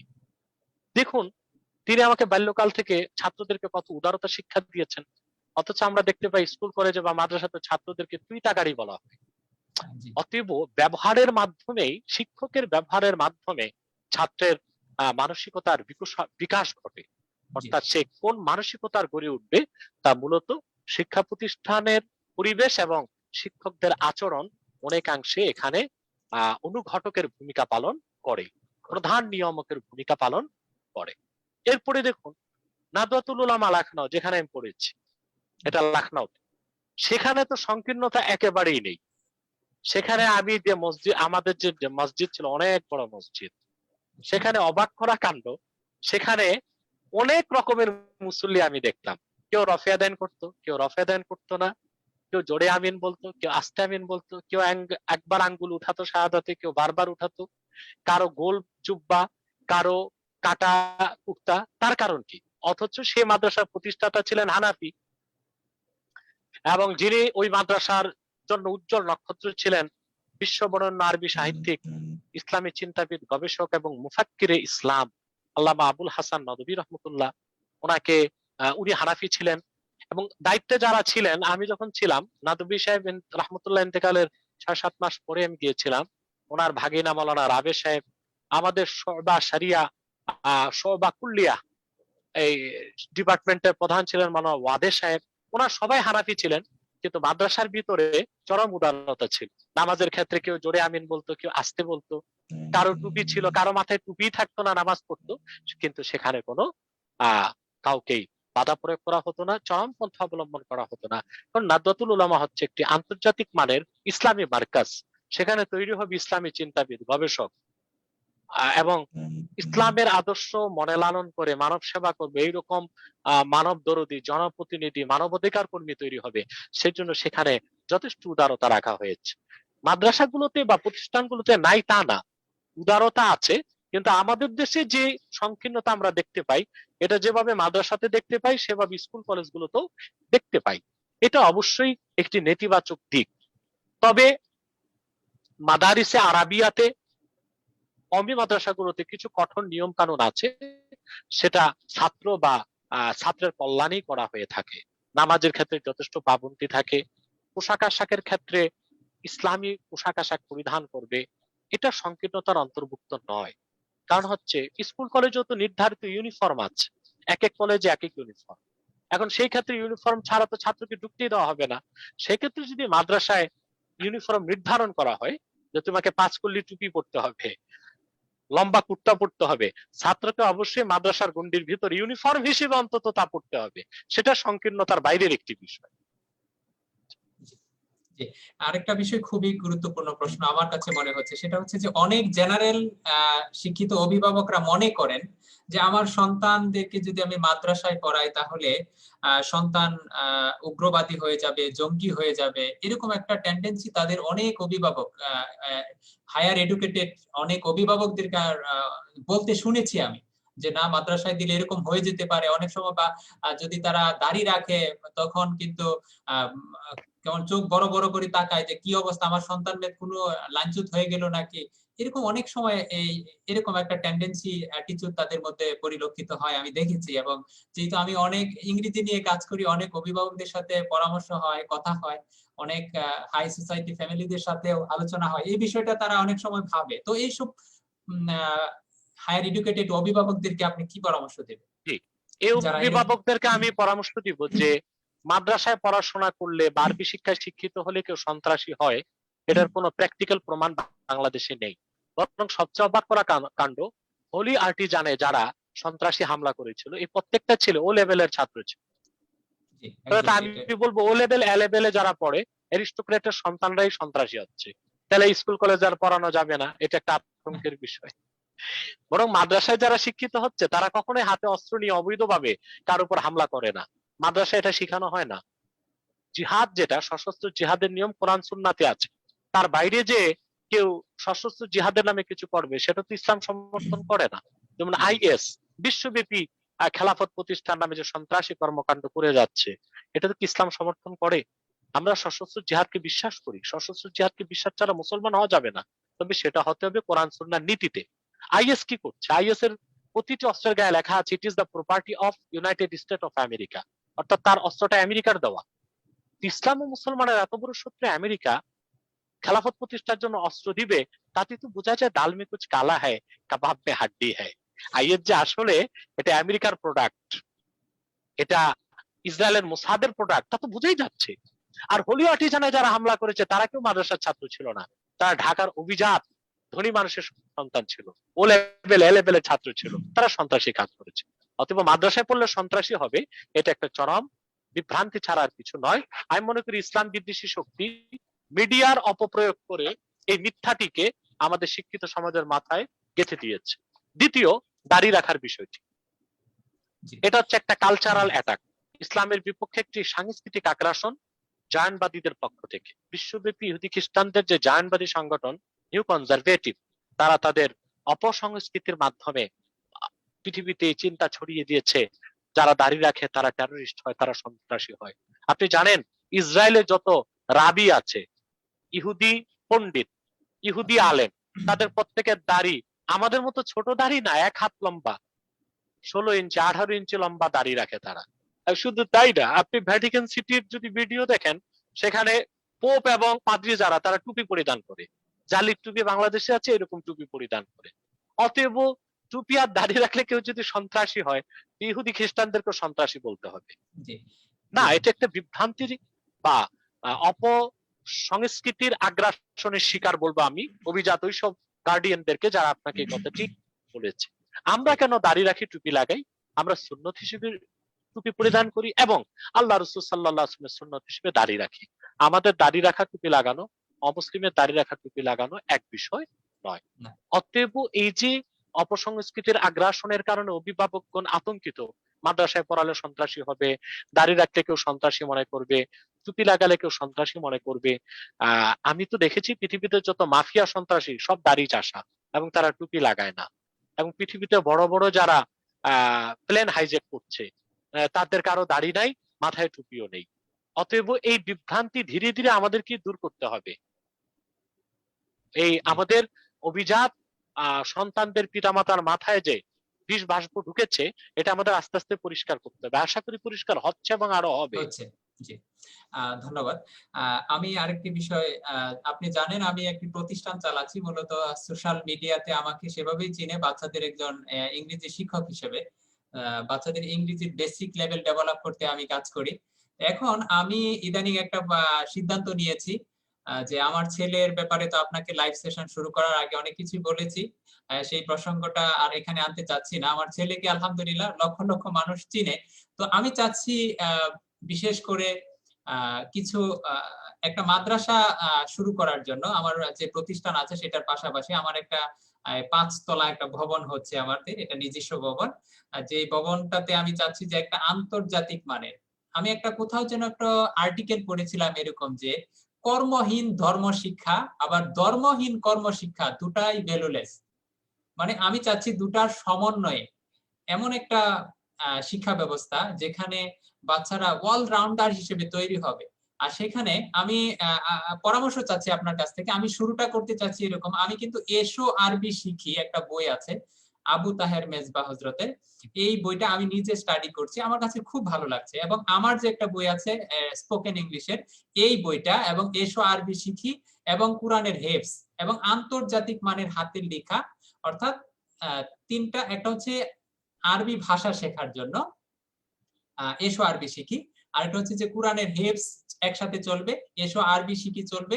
তারপরে আমার যে স্পোকেন ইংলিশের বই আছে, বাচ্চাদেরকে আমি নিজে ইংরেজি ক্লাসটা নিব মাদ্রাসা, অর্থাৎ যে আর এবং আন্তর্জাতিক মানের হাতের লেখারও একজন ভালো উস্তাদ আছে। তো আমি এই 4টা জিনিস সমন্বয়ে আমি একটা মাদ্রাসা ড্রাইভ করতে চাচ্ছি, যেটা যেন কিডস স্কলার হিসেবে তৈরি হয়। যেরকম আমার বাচ্চা যেরকম সে ডেলিভারি দিতে পারে, দাঁড়িয়ে কথা বলতে পারে, আমি চাচ্ছি যেন ছোট অবস্থা থেকেই যেন সে সেভাবে ঘরে ওঠে, এভাবে চালাতে চাচ্ছি। তো আপনার কাছে এই বিষয়ে পরামর্শ চাচ্ছি যে এই মাদ্রাসাটা আমি প্রতিনিয়ত পরামর্শ নিব আপনাকে, হয়তো এভাবে একটু ডিস্টার্ব করব আপনাকে, যে মাদ্রাসাটা কিভাবে ড্রাইভ করব, আর সেই ব্যাপারে আপনার কাছ থেকে একটু পরামর্শ চাচ্ছি। আপনি প্রথমে আপনার কয়েকটা কথা আমি সংশোধন করে দিচ্ছি। জি, যে আপনার কর্মহীন ধর্মশিক্ষা, ধর্মহীন কর্মশিক্ষাটা আসলে অচল, অকার্যকর। আচ্ছা আর কর্মহীন ধর্ম শিক্ষাটা অচল অন্য ধর্মের ক্ষেত্রে, কিন্তু আচ্ছা কর্মহীন ইসলাম শিক্ষাটা সবসময় সফল। সফল। সফলতা আচ্ছা কোনটা এটা দেখতে হবে, কোনটি সফলতা। আল্লাহ তাআলা কোরআন কারীমে ইরশাদ করেছেন যে পরকালে যে ব্যক্তি সফলতা লাভ করবে সে প্রকৃত সফল। সফলকে আল্লাহ তাআলা কোরআন কারীমে বলেছেন ইন্নাল ইনসানা লাফি খুসর, নিশ্চয়ই মানুষ নিশ্চিত ক্ষতির মধ্যে নিপতিত। ইল্লাল্লাযীনা আমানু ওয়া আমিলুস সালিহাতি ওয়া তাওয়াসাউ বিল হাক্কি ওয়া তাওয়াসাউ বিস সাবর, তারা ছাড়া যারা ঈমান এনেছে, নেক আমল করে, পরস্পর পরস্পরকে সত্যের দাওয়াত দেয় এবং পরস্পর পরস্পরকে ধৈর্যের উপদেশ দেয়। তাহলে বোঝা যাচ্ছে যে কর্মহীন ইসলাম শিক্ষা সফল। তবে ইসলাম শুধু আখেরাতের জন্য নয়, ইসলাম হচ্ছে যে ইসলামপন্থীগণ পৃথিবীকে নিয়ন্ত্রণ করবে, পৃথিবীতে সুখ শান্তি প্রতিষ্ঠিত করবে। মুসলমান শুধু নিজের জন্য নয়, মুসলমান শুধু আখেরাতের জন্য নয়। আল্লাহ পাক কোরআন কারীমে বলেছেন কুনতুম খায়রা উম্মাতিন উখরিজাত লিন-নাস, তোমরাই সর্বশ্রেষ্ঠ জাতি, তোমাদেরকে বের করা হয়েছে গোটা মানব জাতির কল্যাণে। অথবা মানব জাতির কল্যাণে কাজ করার জন্য ইসলাম শিক্ষার পাশাপাশি ইসলামের আলো চতুর্দিক ছড়িয়ে দেবার জন্য একজন যোগ্য দ্বীনের কর্মীকে বিজ্ঞান, দর্শন, জিওগ্রাফি, নৃতত্ত্ব, ভূতত্ত্ব, বিজ্ঞানের যত শাখা আছে, জুলজি, বোটানি, কসমোলজি, থিওলজি, এই সবকিছুই তাকে পড়াশোনা করতে হবে। এটা তার সফলতার জন্য নয়, মানুষের সফলতার জন্য। আর কেউ যদি কর্মহীন ইসলাম শিক্ষায় শিক্ষিত হয়, সে ব্যক্তিগতভাবে সফল, পরকালে সে নাজাত পেয়ে যাবে। এটা জি হচ্ছে জি আমার সংশোধনী। জি জি আচ্ছা, জি দ্বিতীয় হচ্ছে যে আমাদের দেশে আমরা দেখতে পাচ্ছি আধুনিক শিক্ষা, যেটা কথিত আধুনিক শিক্ষা, এটাকে আমি বলবো জেনারেল শিক্ষা। এটা আমরা এখনো আধুনিক শিক্ষা ব্যবস্থা চালু করতে বাংলাদেশে পারিনি। যেখানে আমেরিকাতে 14 বছরে একটা ছেলে এমবিবিএস ডাক্তার হতে পারে, ওখানে আমাদের দেশে এমবিবিএস ডাক্তার হতে 34 বছর লাগে। তা আমরা কোথায় আধুনিক? আমরা শিক্ষা ব্যবস্থা অনেক সেকেলে, অনেক পিছিয়ে পড়ে যাচ্ছি। দেখুন, আমাদের দেশে যে শিক্ষা ব্যবস্থাটা চলছে, এটাকে বলা হয়, এটা হচ্ছে উৎপাদনমুখী শিক্ষা। আচ্ছা আমরা ইসলাম পন্থীগণ চাই আখেরাতমুখী শিক্ষা। যখন শিক্ষাটা আখেরাতমুখী হবে, কোরআন সুন্নাহ ভিত্তিক শিক্ষা, সেখানে জাগতিক শিক্ষাটা এমনিতেই চলে আসে। কারণ আচ্ছা ইসলাম কখনো বিজ্ঞান শিখতে নিরুৎসাহিত করে না, বরং উৎসাহিত করে। কারণ কোরআন কারিমে বিজ্ঞান রিলেটেড আয়াত আছে 1000, আর রাসূল করিম সাল্লাল্লাহু আলাইহি ওয়াসাল্লামের সহিহ হাদিসে হাজার হাজার সহিহ হাদিস আছে যা বিজ্ঞানের এক একটি দুয়ারকে উন্মুক্ত করেছে। অতএব আচ্ছা কোরআন হাদিসে রয়েছে প্রকৃত বিজ্ঞান। অথবা আখেরাতমুখী শিক্ষা যদি আমরা করতাম, বাংলাদেশে রাষ্ট্রীয়ভাবে চালু করতাম, সেখানে উৎপাদনমুখী শিক্ষাটা এভাবেই চলে আসত। কিন্তু আমাদের শিক্ষাটা উৎপাদনমুখী করার কারণে আখেরাতমুখী শিক্ষা, যেটা কোরআন সুন্নাহর মহাজ্ঞান থেকে আমরা বঞ্চিত। এর জন্য আমাদের দেশে বড় বড় অফিসার হচ্ছে, তারা উচ্চ শিক্ষিত হচ্ছে, সুশিক্ষিত মানুষ পাচ্ছি না আমরা। কারণ যারা উচ্চ শিক্ষিত হচ্ছে তারা ঘুষ খাচ্ছে, দুর্নীতি করছে, অন্যায় করছে, অপরাধ করছে। আমরা উৎপাদনমুখী শিক্ষা দিয়ে উচ্চ শিক্ষিত মানুষ তৈরি করতে পেরেছি, সুশিক্ষিত মানুষ তৈরি করতে পারিনি। এটা আমাদের ব্যর্থতা। দ্বিতীয়, আমাদের দেশে যে উৎপাদনমুখী শিক্ষাটা আছে, কর্মমুখী শিক্ষা, এটা তো আমরা আন্তর্জাতিক বিশ্ব থেকে অনেক পিছিয়ে আছি। আমেরিকাতে 14 থেকে 16 বছর এমবিবিএস ডাক্তার হয়ে যায়, আর আমাদের দেশে 32-34 বছর পরে ডাক্তার হয়। যখন ডাক্তার সাহেব চেম্বার খুলে তখন তার ডেট এক্সপায়ার, তার জীবনের অর্ধেক চলে গেছে। বিয়ে করতে করতে তো চুল পেকে যায়। তার মানে কর্মমুখী বা আধুনিক শিক্ষাটাকে আমরা আধুনিক করতে পারি না, এটা আমাদের অনেক বড় ব্যর্থতা। আমি আপনাকে একটা ছোট্ট মজার ঘটনা বলছি। আমাদের দরবার শরীফ যে এখানে বসে আছি আমি, ঠিক তার আপনার দক্ষিণ দিকে, 100 গজ দক্ষিণ দিকে একটা ফ্ল্যাট আছে, 4 তলা ভবনে একজন একজন লোক থাকেন। এই লোকটি পাশে গার্মেন্টসে চাকরি করে। তিনি হচ্ছেন একটা ফ্লোরের ইনচার্জে।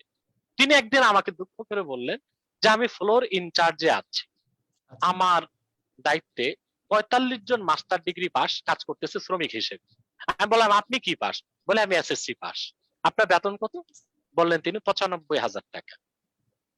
চিন্তা করেন, এসএসসি পাস একজন লোক শুধু টেকনিক্যাল জ্ঞানের কারণে গার্মেন্টস ফ্যাক্টরিতে একটি ফ্লোরের ইনচার্জের দায়িত্ব নিয়ে 95,000 টাকা বেতন পাচ্ছে, আর তার অধীন চাকরি করছে শ্রমিক হিসেবে 45 জন মাস্টার ডিগ্রি পাস, যাদের বেতন গড়ে 12 থেকে 14,000 টাকা। তাহলে এই ছেলেগুলো মাস্টার ডিগ্রি পাস করে কি হলো? কর্মমুখী উৎপাদনমুখী শিক্ষাও তো তাদেরকে পৃথিবীতে সম্মান এনে দিতে পারে নাই, বরং আরেক দিকে আখেরাতমুখী শিক্ষা থেকে বঞ্চিত হয়ে তারা ইহকালও হারালো, পরকালও হারালো। কারণ আপনি জানেন আমাদের দেশে কলা আম বিক্রি করলেও 20-30 হাজার টাকা মাস পাওয়া যায়। সেখানে যদি মাস্টার ডিগ্রি পাশ করে 12,000 টাকা 14,000 টাকা বেতনে চাকরি করে, তে মাস্টার ডিগ্রি পাশের কি মূল্য? আর তাও একজন এসএসসি পাস ইনচার্জ অফিসারের দায়িত্বে কাজ করতে হচ্ছে। অতএব আমাদের দেশের করুণ অবস্থা, উৎপাদনমুখী কর্মমুখী শিক্ষা আমরা উন্নত বিশ্বের মতো খাপ খাইয়ে করতে পারছি না। বরং আমাদের দেশে নীতি নির্ধারক যারা, শিক্ষা কমিশনে যাদেরকে বসানো হয়েছে, এসব কাণ্ড জ্ঞানহীন মানুষগুলো দিন দিন চাচ্ছে আখেরাতমুখী শিক্ষা, কোরআন সুন্নাহর শিক্ষা থেকে আগামী প্রজন্মকে দূরে সরিয়ে দিতে। আপনি শুনেছেন হয়তোবা যে নতুন শিক্ষা মন্ত্রণালয় সিদ্ধান্ত নিতে চাচ্ছে নবম থেকে ইন্টার পর্যন্ত ধর্মশিক্ষা, ইসলাম শিক্ষার বইটাকে পরীক্ষা নেওয়া হবে না, এমনিতেই অপশনাল। আবার যে পরীক্ষা না থাকে তাহলে কোনো ছাত্রী যে বইটি স্পর্শ করবে না তা তো বুঝেই যাচ্ছে। ঠিক এই মুহূর্তে আপনার মতো ইসলামপন্থী কোন চিন্তা করেছেন যে একমুখী শিক্ষা চালু করবেন, যেখানে সন্তান আরবি ভাষায় অভিজ্ঞ হবে, ইংরেজি ভাষায় অভিজ্ঞ হবে, বাংলা ভাষায় অভিজ্ঞ হবে। এটা একটা মহতী উদ্যোগ, কিন্তু এটা কিভাবে করবেন আপনি? যেহেতু শিক্ষা মন্ত্রণালয় এবং বর্তমান কারিকুলাম ব্যবস্থা আপনাকে সমর্থন দিবে না, আপনাকে আমাদের নীতি গ্রহণ করতে হবে। আমাদের যে প্রতিষ্ঠান আলহামদুলিল্লাহ সফলভাবে আমরা ইসলাম শিক্ষা ও জানালে শিক্ষাকে একত্রিত করেছি, অলিখিত ভাবে, অঘোষিত ভাবে। সেটা কিভাবে? আমাদের এখানে যারা ভর্তি হয় 6 বছরে দাওরায়ে হাদিস করতে পারে। শর্ত হচ্ছে তাদেরকে দাখিল পাস হতে হবে, এসএসসি পাস হতে হবে, হাফেজে কোরআন হতে হবে। জি, এদেরকে আপনাদের আসার পর এমন একটা লিফলেট দেখেছি আমি, ভর্তি অ্যাডমিশন আছে আছে আমার নেটে আছে। এখন যে এসএসসি পাস করে আসে, দাখিল পাস করে আসে, হাফেজে কোরআন, তাকে আমরা ফার্স্ট ইয়ারে ভর্তি নেই, সে আমাদের এখানে 10 বছর পরে। পাশাপাশি তাদেরকে আরেকটি ফর্ম ভুক্ত করাই, আমরা রেজিস্ট্রেশন করাই যে সে আলিয়া মাদ্রাসাতে সময় মতো আলেম পরীক্ষা দিবে, ফাজেল পরীক্ষা দিবে। তখন আমার অধিকাংশ ছাত্রকে আমি আলেমের পর অনার্সে ভর্তি করিয়ে দিই, বিআইইউ তে এখানেই ভর্তি করিয়ে দিই। তারা আমার এখানে 6 বছরে দাওরা পাস করার পাশাপাশি আরেক দিক দিয়ে অনার্স পাস করে, মাস্টার পাস করে বের হচ্ছে। তার মানে তারা ইসলামের মৌলিক শিক্ষার সাথে পাশাপাশি জেনারেল শিক্ষায় উচ্চ শিক্ষিত এবং ডিগ্রিধারী হতে পারছে। এভাবে আমরা কাজ চালিয়ে যাচ্ছি এবং অনেক সফলতা পাচ্ছি আলহামদুলিল্লাহ। শিক্ষাটাকে আমরা একমুখী করেছি। এখন আপনাকেও আমাদের ফর্মুলাতে এগিয়ে যাবার জন্য আমি বলবো, আপাতত বা প্রাথমিকভাবে আপনি যে সিদ্ধান্ত নিয়েছেন এটাই খুব একটি জুৎসই একটি পদ্ধতি আপনি গ্রহণ করেছেন বলে আশা করি। বাকিটা আপনি চালিয়ে যান, আমি আপনাকে নৈতিকভাবে সহযোগিতা করে যাবো ইনশাআল্লাহ। ইনশাআল্লাহ। এখন শেষ পর্যায়ে একেবারে আমরা অনেক সময় দিয়েছেন আলহামদুলিল্লাহ।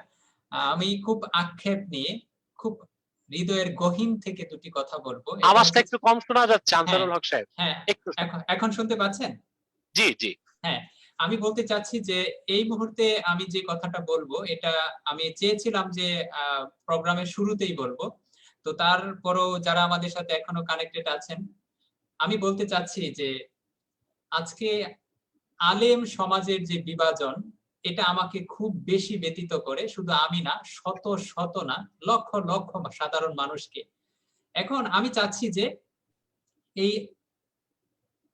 বিভিন্ন ঘরানার, বিভিন্ন মত তরিকার বা বিভিন্ন যারা এক এক লাইনে আছেন তাদেরকে আমি মানে কোনো একটা দিন মানে এরকম যে এখন আপনি আমার সামনে আছেন, আমি চাচ্ছি যে এরকম কমপক্ষে 10 জন আলেমকে আমি, হোক সেটা 2 বছর 3 বছর 4 বছর 5 বছর পরে হোক, আমি এক দস্তরখানায় বসিয়ে আমি এক সন্ধ্যা খাবার খাওয়াতে চাই। এটা আমার খুব মানে হৃদয়ের একটা টান। এবং তাদের টাইমিং যদি না মিলে, আমি হেলিকপ্টার সারাদিনের জন্য ভাড়া করে নিব এবং তাদেরকে টাইমিং ম্যাচিং করার জন্য তাকে একসাথে দুপুরে লাঞ্চে এক দস্তরখানায় বসিয়ে দিব। এবং সেটার জন্য মানে আমার দিলের একটা আকাঙ্ক্ষা, যদি আমি এরকম একটা অবস্থায় দেখতে পারতাম যে এরকম ভাবে আপনাদের মতো সকল উলামায়ে কেরাম একই দস্তরখানা বসে খাবার খাচ্ছে এবং এরকম একটা সেশনের আয়োজন যদি আমি আমার জীবদ্দশায় করতে পারতাম, তাহলে আমার কাছে মনে হচ্ছে যে আমি জীবনে মনে হতো যে আমি সবচাইতে সাকসেসফুল একজন মানুষ। এটা আমার খুব ইচ্ছে হয় এবং এটা আমার সব সময় লালন করি। অনেক সময় আমি মানুষের কাছে এই কথা বলিও বারবার যে আমি যদি পারতাম এই জিনিসটা। তো আজকে আপনার কাছে আক্ষেপ নিয়ে বললাম, যদি আপনি সহযোগিতা করেন, আপনি যদি আমার দাওয়াত কবুল করেন, ইনশাআল্লাহ আমার দিলের একটা আকাঙ্ক্ষা, তামান্না যে আমি হয়তো আপনি কবুল করলে আল্লাহরা করবে এবং কি যতজনকে পারি আমি আমার বাসায় নিয়ে আসবো। এবং সেটা কোনো তাফসীর মাহফিল না, গতানুগতিক কোনো মাহফিল হবে না, শুধু দস্তরখানায় বসে একজন আরেকজনের মুখ দেখে খাবারটা খাবো না, আর আমি তাকিয়ে তাকিয়ে দেখবো। আল্লাহ তাআলা আপনার এই স্বপ্নকে পূরণ করুক। আর আমি হেলিকপ্টার ব্যবস্থাটা আমিই করবো ইনশাআল্লাহ, আপনাকে করতে হবে না। আপনি সেই উদ্যোগ গ্রহণ আলহামদুলিল্লাহ। করুন। আমরা দেখুন, আপনি বাংলাদেশের হেন পরিস্থিতিতে জি, আলহামদুলিল্লাহ আমাদের অনেকগুলো লাইভ শোর পর আমি দেখেছি জি, এদেশের সকল মাসলাক বা ঘরানার আলেমরা জি, মানসিকভাবে ঐক্যবদ্ধ হয়ে গিয়েছে আলহামদুলিল্লাহ। এক্স্যাক্টলি। আপনি জি, দেখেছেন মানসিকভাবে সবাই কাছাকাছি চলে এসেছে। এটা একটা বড় ইতিবাচক দিক। জি, আশা করি সামনে এই ঐক্য আরো দৃঢ় হবে। জি, এবং দেখুন, একটি ঘরেও যদি 5টি ভাই থাকে সব জি, বিষয়ে তারা একমত হয় না। একমত মৌলিক হয় না। ক্ষেত্রে মৌলিক ক্ষেত্রে ঐকমত্যে পৌঁছাটাই বড় সফলতা। শাখা প্রশাখাগত বিষয়ে এক হবার কোনো প্রয়োজন নেই। জি, আমি আমার স্লোগানটি 1 বছর যাবত সারা দেশ ছেড়ে বিদেশেও অত্যন্ত সমাদৃত হয়েছে। আর আমি বলে যাচ্ছি, মাসলাক যার যার, ইসলাম সবার। জি, অর্থাৎ কে কি রঙের টুপি পরলো, কি স্টাইলের টুপি, কোন ধরনের টুপি তা দেখার দরকার নাই। আমরা মৌলিক ক্ষেত্রে এক কিনা তাওহীদ, আমরা মৌলিক ক্ষেত্রে এক কিনা সেটা হচ্ছে দেখার বিষয়। তাওহীদ, রিসালাত, আকীদা, খাতমে নবুয়াত, হুকুমতে কোরআন, তারপরে সুন্নাহের অনুসরণ, এই মৌলিক ক্ষেত্রে আমরা এক হলেই যথেষ্ট। জি, এখানে আমাদের শাখা প্রশাখাগত বিষয়, টুপি কার কি রকম, জুব্বা জি, কার কি রকম, এগুলোতে ঐকমত্যে আসার কোনো প্রয়োজন নাই। এটা কোনো কালে এক ছিল না, এক হবে না, আর এক থাকার প্রয়োজনও নেই। বরং শাখা প্রশাখাগত দ্বন্দ্বটা আমাদের পড়াশোনার গতিকে বাড়িয়ে দেয়। জি, প্রত্যেকে স্টাডি করে আরেকজনকে, প্রতিপক্ষকে আটকাবার জন্য। এই স্টাডির কারণে মৌলিক জ্ঞানটা আমাদের সমৃদ্ধ হয়। জি, নিশ্চয়ই কথাটা বুঝতে পেরেছেন। জি, জি, জি, বুঝতে শাখা পেরেছি আমি। প্রশাখাগত বিষয়ে বিতর্ক আছে বলেই তো আমরা পড়াশোনা করি। জি, আমি কিতাব এক্স্যাক্টলি। ঘাঁটতেছি আমার প্রতিপক্ষকে আটকাবার জন্য, সে কিতাব ঘাঁটতেছে আমাকে আটকাবার জন্য। এতে মৌলিক স্বার্থে লাভ হচ্ছে আমাদের, জি, মৌলিক জ্ঞানটা সবার সমৃদ্ধ হচ্ছে। সমৃদ্ধ হচ্ছে। অতএব আপনার মহৎ উদ্যোগটি সফল হোক আমি চাই, এবং আমি আপনাকে আর্থিক ও নৈতিক সমর্থন সহযোগিতা করবো ইনশাল্লাহ। ইনশাআল্লাহ, ইনশাআল্লাহ। এবং আমি কিন্তু আপনার কাছ থেকে এইটা আমি লাইভ সেশনে এবং আমি ক্যাপশনের মাঝে এটা লিখেছিলাম যে একটা স্পেশাল বিষয়, সিক্রেট একটা বিষয় রয়ে গেল, এটা আমরা লাইভ সেশনেই বলবো, এটা গোপন রয়ে গেল। ঠিক আছে, তো এই বিষয়টাই ছিল আমাদের, যে আমি কমপক্ষে 10 জন উলামায়ে কেরামকে যে আমি দাওয়াত করতে চাই, এবং সেখানে যদি তাদের অনেক ব্যস্ত, আমি জানি আপনাদের মতো মানুষ যারা অনেক শিডিউল মেনটেন করতে হয়, সেই শিডিউল মেনটেন করার ক্ষেত্রে যদি কোনো ধরনের এমনও অবস্থা হয় যে আসলে শিডিউলটা করা যাচ্ছে না, অল্প সময়ের জন্য আমরা লিভ দিব, পিক করব হেলিকপ্টারে, তারপরে আমি চাই না। আলহামদুলিল্লাহ, আল্লাহ পাক আমাকে সেই তৌফিক দিয়েছেন। ঠিক আছে, আলহামদুলিল্লাহ। আমার কিছুই ছিল না, কিছুই ছিল না, এখন আল্লাহ পাক অনেক কিছু দিয়েছেন আপনাদের দোয়ায়। আলহামদুলিল্লাহ, লক্ষ লক্ষ মানুষ চিনে আমাকে, এবং আমার নিজস্ব ভবন হচ্ছে, নিজস্ব জায়গা কিনেছি প্রতিষ্ঠান করার জন্য, আলহামদুলিল্লাহ। তো আপনি যেহেতু কবুল করেছেন, এবং একটা আপনার মুখ থেকে আজকের এই লাইভ সেশন এলো, আমার মনে হয় এখন মানুষ অনেক বেশি কানেক্টেড হচ্ছে, এবং এটা আমরা কাট করে এই ভিডিওটা আবার পোস্ট করব, যে আপনি আমার দাওয়াতটা কবুল করেছেন, এবং আমি বাকিদেরকেও আমি দাওয়াতে সেই তারিখটা জানিয়ে দিব, এবং সেই তারিখে জি, একই দস্তরখানায় বসিয়ে আমরা খাবার খাওয়াবো। ইনশাল্লাহ, ইনশাল্লাহ, ইনশাআল্লাহ, আপনার মুখ ইনশাল্লাহ। থেকে আমি একটা তারিখ আমি আজকেই চাচ্ছি, এবং আপনি সেটা হোক 2 বছর পরে, সেটা 3 বছর পরে আমি হোক। আমি ইনশাল্লাহ লকডাউন উঠে যাক, ঈদের জি, পরে জি, দেশের স্বাভাবিক পরিবেশে আপনাকে জি, যে কোনো দিন সময় দিব ইনশাল্লাহ। ইনশাআল্লাহ। এখন জি, আমরা কিন্তু একটা সার্টেন একটা ডেট, কিন্তু আমরা সেটা লং টাইম পরে হোক, আমি আজকের এই লাইভ সেশনে আপনার কাছ থেকে চাচ্ছি, আপনার মুখে আজকে যদি বলেন, আমি সত্যি, আমি মন থেকে এতটা বেশি খুশি হব, যেটা এটা আমি বলে বোঝাতে পারবো না। যদি আপনি সেটা 1 বছর পরে, 2 বছর পরে হোক, এমন একটা ডেট আপনি দিবেন, যে ডেটে আপনি আসবেন আমার এখানে, এবং আমি আরো বাকি উলামায়ে কেরামের সাথে আমি আলোচনা করি, তাদেরকে আমি আমরা। আমি জি, মনে হয় একটু ডায়েরিটা দেখতে হবে। জি, আমি দ্রুত আপনাকে ডেটটা জানাবো এবং সেটা আপনি প্রচার করে দিবেন। আমাদের মিডিয়া প্রচার করবে ইনশাল্লাহ। সেটা ব্যাপক ইনশাআল্লাহ। প্রচারিত হবে। জি, জি, জি, এটা মানে এমন ভাবে হবে যে এটা একটা বৃহৎ একটা কিছু হবে, আর এটা আমার জীবনের একটা বড় সার্থকতা হবে। আমার মতো নগণ্য ইনশাল্লাহ, মানুষ, আমি খুবই ছোট মানুষ, আর আমি যদি এই কাজটা করতে পারি, তাহলে আমি নিজেকে সাকসেসফুল মনে করব ইনশাআল্লাহ। তাহলে আমি কিন্তু আপনার কাছ থেকে ডেট পাচ্ছি খুব শীঘ্রই, জি, আপনি ইনশাল্লাহ, ডায়েরি দেখে, এবং সেটা জি, আমি ভার্চুয়ালি প্রচার ইনশাল্লাহ, করব সেই ইনশাল্লাহ, ডেটটা ইনশাআল্লাহ। তো ইনশাল্লাহ, আজকে ইনশাল্লাহ, ইনশাল্লাহ। আপনি তো আজকের রাগ মতো আজকের মতো এখানে না শেষ না দিচ্ছি। তো না আমি জি আপনাকে জি একেবারে ডাইরেক্ট বলেছি, কারণ আমি খুবই আবেগী হয়ে গেছি আপনাকে পেয়ে। তো যে কারণে আমি তারিখটা চেয়েছি, এবং আপনি বলেছেন তারিখ আপনি শিডিউল দিবেন ডায়েরি দেখে ইনশাআল্লাহ। জি ঠিক আছে, ইনশাল্লাহ তাহলে আজকে ইনশাল্লাহ আমরা জি এখানেই শেষ করতে পারি। তো জি আমার প্রতি তো আপনার জি কোনো ক্ষোভ নেই, রাগ করেননি তো? কোনো ক্ষোভ নেই, কোনো ক্ষোভ নেই, এবং আপনার জন্য আমার স্নেহ আরো বেড়ে গিয়েছে। আলহামদুলিল্লাহ, আলহামদুলিল্লাহ। আখির তো দাওয়ানা আলহামদুলিল্লাহি রাব্বিল জি, আলামিন। জি আমরা আসসালামু আজকে আলাইকুম ওয়া রাহমাতুল্লাহি তাআলা ওয়া বারাকাতুহু। জি, জি দর্শক মন্ডলী, আপনারা যারা আমাদের সাথে ছিলেন সকলকে অসংখ্য ধন্যবাদ জানিয়ে আজকের মতো এখানেই শেষ দিচ্ছি। আমাদের সাথেই থাকবেন ইনশাআল্লাহ। পরবর্তীতে আমরা ডেটটাও জানবো হুজুরের কাছ থেকে, এবং আমরা ভার্চুয়ালি প্রকাশ করব ইনশাআল্লাহ। সে পর্যন্ত আমার সকলে সশস্থানে আল্লাহ পাক আপনাদের ভালো রাখুন। আসসালামু আলাইকুম ওয়া রাহমাতুল্লাহি ওয়া বারাকাতুহু।